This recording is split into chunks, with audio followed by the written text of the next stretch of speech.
Assalamualaikum warahmatullahi wabarakatuh. Kita lanjutkan pembahasan intan pariwara kelas 10. Masih di bab yang kedua, asesmen harian part 1 nomor 1 sampai dengan nomor 15. Mari kita simak bersama-sama. Nomor 1, dalam bioteknologi konvensional, pemanfaatan mikrob untuk memproduksi makanan dilakukan melalui proses fermentasi. Pernyataan yang tepat mengenai proses fermentasi adalah, jadi proses fermentasi itu proses pengubahan senyawa organik kompleks menjadi senyawa yang lebih sederhana secara anaerob, biasanya tanpa oksigen. Nah, dalam fermentasi mikroorganisme itu akan memecah senyawa organik seperti karbohidrat menjadi senyawa yang lebih sederhana menjadi alkohol ataupun bisa juga menjadi asam laktat. Jadi jawabannya adalah yang E.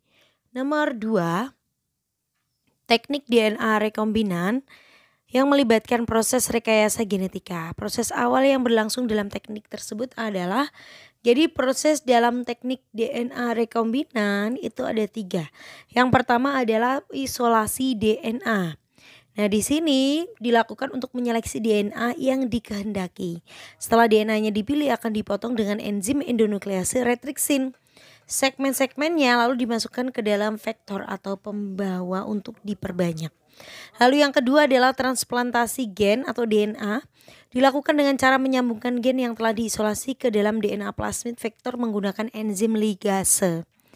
Dan yang ketiga, DNA dimasukkan ke dalam sel hidup, yaitu DNA-nya dimasukkan ke dalam vektor sel bakteri maupun virus melalui pemanasan dalam larutan NaCl atau melalui elektroporasi. Maka jawabannya di sini adalah yang B. Nomor 3, bioteknologi dapat dimanfaatkan dalam bidang teknologi lingkungan menggunakan bakteri Thiobacillus feroxidans. Nah, bakteri tersebut digunakan untuk apa? Jadi bakteri Thiobacillus itu digunakan untuk mengurangi pencemaran limbah bahan tambang. Kenapa? Karena si bakteri ini mampu mengoksidasi belerang yang mengikat berbagai jenis logam dengan membentuk logam sulfida yang dapat dilepaskan kembali ke lingkungan dan dimanfaatkan oleh manusia. Jadi bakterinya digunakan untuk memurnikan logam dari bijinya. Maka jawabannya adalah yang B. Nomor 4, vaksin transgenik merupakan salah satu produk bioteknologi yang sangat bermanfaat bagi kesehatan. Mekanisme pembuatan produk bioteknologi tersebut adalah, jadi untuk pembuatan si vaksin vaksin, ya maksudnya teknologi vaksin transgenik ya, ini pakai DNA rekombinan. Nah, berarti sama seperti yang nomor 2 tadi ya caranya, dengan mengubah susunan DNA suatu organisme dan menyisipkan gen asing ke organisme tersebut hingga memperoleh sifat yang tidak dimiliki sebelumnya. Nah, prosesnya dilakukan dengan mengisolasi gen yang mengkode senyawa penyebab penyakit atau antigen, lalu disisipkan di plasmid mikroorganisme yang telah dilemahkan, yang pasti nggak bahaya. Lalu si mikrob ini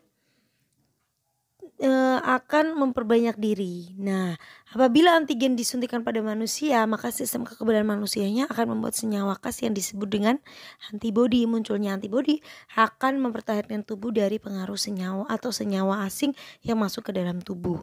Maka jawabannya adalah yang E. Nomor 5, perhatikan tabel berikut. Pasangan yang tepat antara produk bioteknologi, bahan baku, dan mikroorganisme yang berperan ditunjukkan oleh angka. Jadi di situ untuk nomor 5, gambar nomor 1 kan tempe. Bahan bakunya kedelai, Rhizopus oryzae, betul ya. Lalu nomor 2 itu kecap. Dia dari kedelai hitam harusnya. Yang benar itu bahan bakunya kedelai hitam. Untuk mikroorganismenya bisa Aspergillus wenti, bisa juga Aspergillus sojae. Kemudian gambar yang ketiga itu yogurt. Bahan bakunya susu. Mikroorganisme yang berperan Lactobacillus bulgaricus. Yang nomor 4 itu singkong, bahan bakunya tape ya nomor 4, bahan bakunya singkong pakai jamur Saccharomyces cerevisiae, itu betul. Nomor 5 nata de coco, itu air kelapa. Betul. Kemudian bakterinya Acetobacter psilinum, itu juga betul. Jadi jawaban yang paling tepat di sini adalah yang B. Nomor 6, interferon termasuk ke dalam salah satu produk yang memanfaatkan virus. Produk tersebut dibuat untuk, jadi interferon itu kan glikoprotein atau sejenis protein yang diproduksi oleh sel-sel tubuh atas pajanan si virusnya. Jadi sel-sel tubuh yang telah terinfeksi oleh virus itu biasanya bisa menghasilkan interferon. Nah, interferon ini masuk ke dalam suatu produk yang memanfaatkan virus. Pembuatan interferon bertujuan untuk mencegah replikasi virus pada sel host. Maka jawabannya adalah yang B. Nomor 7, salah satu pemanfaatan virus di bidang kedokteran adalah pembuatan Provac. Pernyataan yang tepat mengenai produk tersebut adalah, jadi Provac itu bisa digunakan untuk mengubah fenotip bakteri sehingga bermanfaat dalam bidang kedokteran. Contohnya DNA virus dia gabungkan dengan gen manusia untuk menghasilkan antigen. Gabungan gen atau Provac ini lalu disambungkan ke DNA bakteri. Jadi fenotip sel bakteri mengalami perubahan dan sel bakterinya mampu membuat antigen seperti halnya manusia. Maka jawabannya adalah yang D. Nomor 8, jenis jamur berikut yang dapat digunakan dalam pembuatan PST sebagai makanan ternak adalah, jadi PST itu protein sel tunggal ya.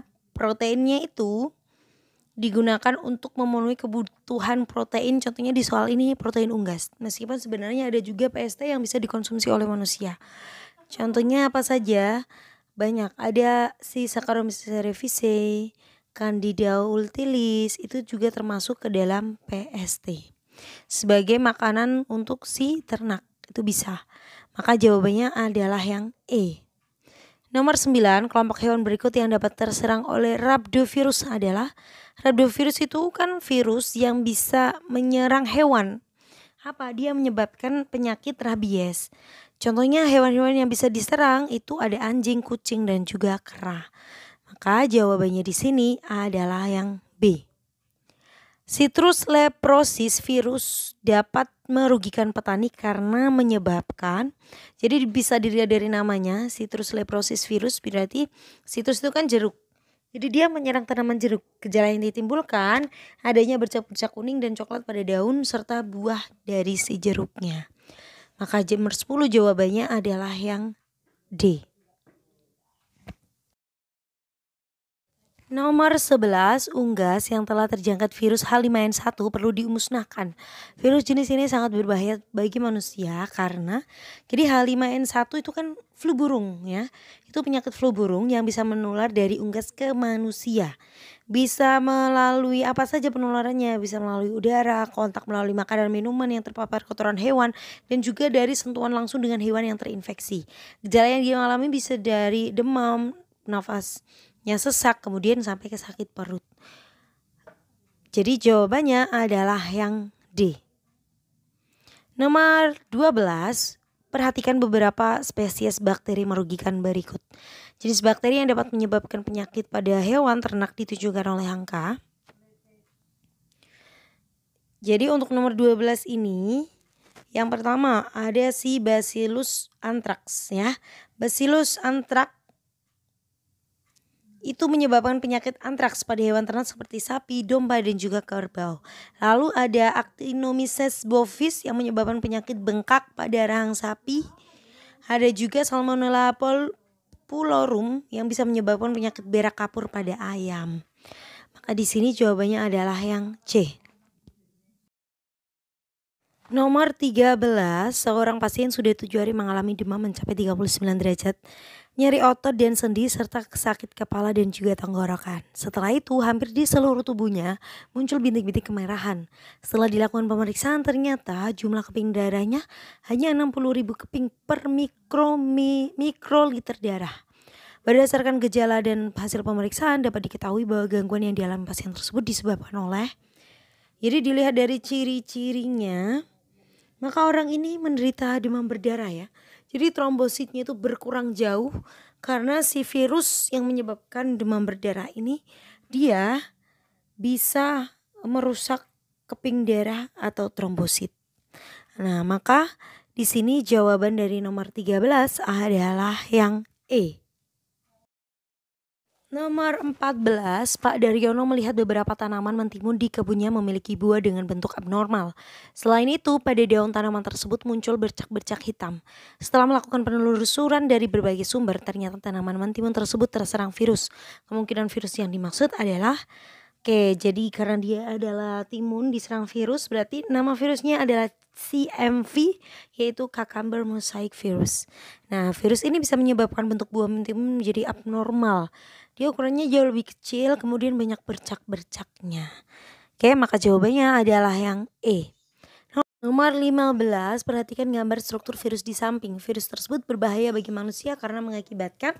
Untuk nomor 15 ini gambar dari virus orthohepatnavirus. Aduh, susah banget ya ngomongnya. Ini virus yang menyebabkan penyakit hepatitis. Nah, virus ini bersifat berbahaya karena bisa menyebabkan pembengkakan pada organ hati dan menyebabkan penyakit hepatitis. Bahkan kalau kondisinya sudah parah, itu juga bisa menyebabkan kanker hati. Maka jawabannya di sini adalah yang A. Sekian pembahasan kita kali ini, semoga bermanfaat. Terima kasih. Wassalamualaikum warahmatullahi wabarakatuh.